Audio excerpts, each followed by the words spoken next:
Tournesol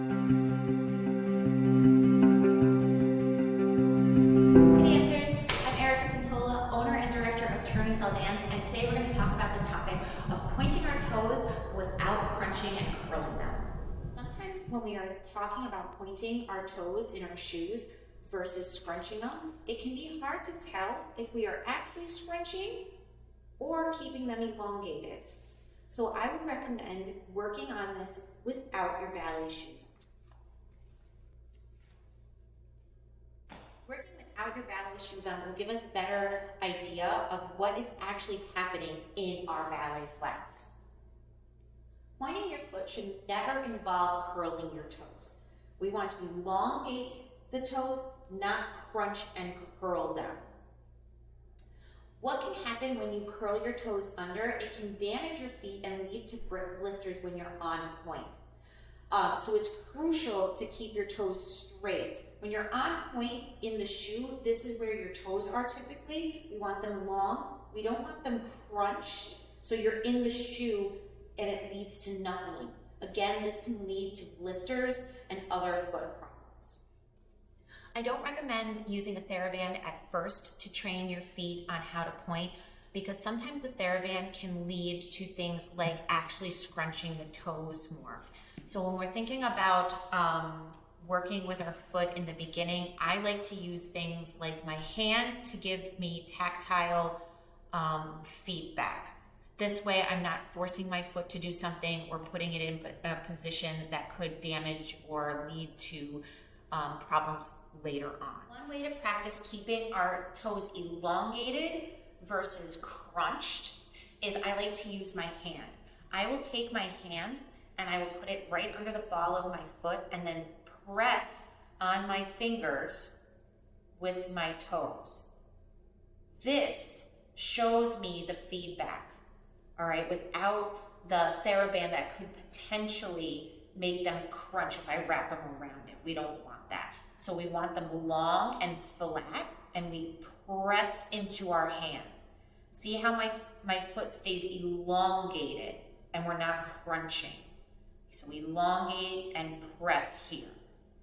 Doing this a few times will help give you that feedback and help get you used to this idea of keeping the toes lengthened as you point. So I'm not allowing them to go under, I'm just keeping them straight out and flat. Also do that exercise on the floor. So if you were to put your foot down on the floor, you want them flat and long, and then you would press, keeping those toes nice and flat. This brings you up to your demi, and then pressing even more up to the full point.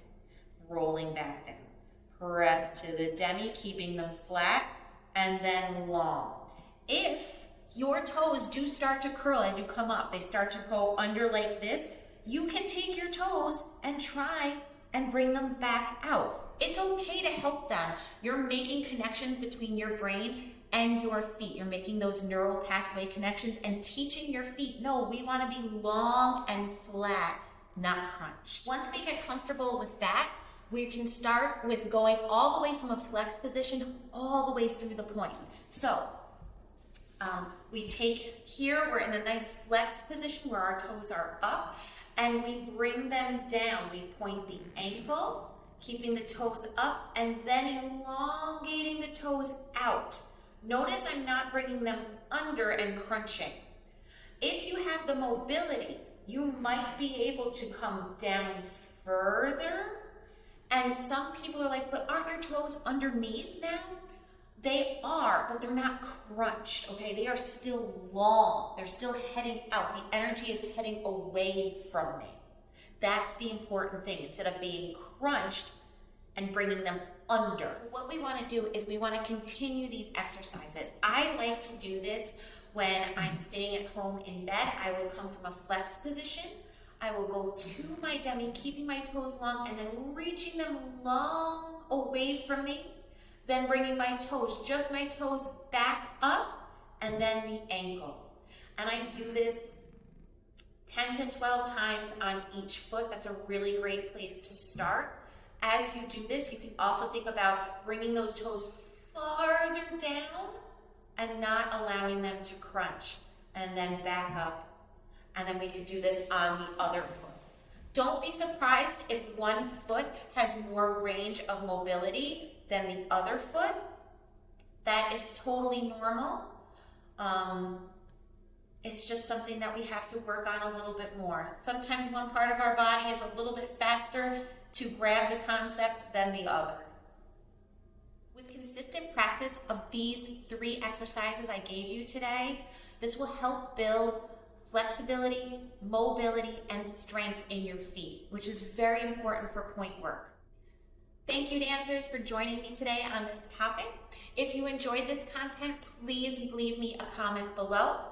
And don't forget to like and subscribe to our channel. If you're interested in more about Tournesol dance, you can always find us on Facebook or Instagram, or you can check out our website, tournesoldance.com. Have a good one. Bye.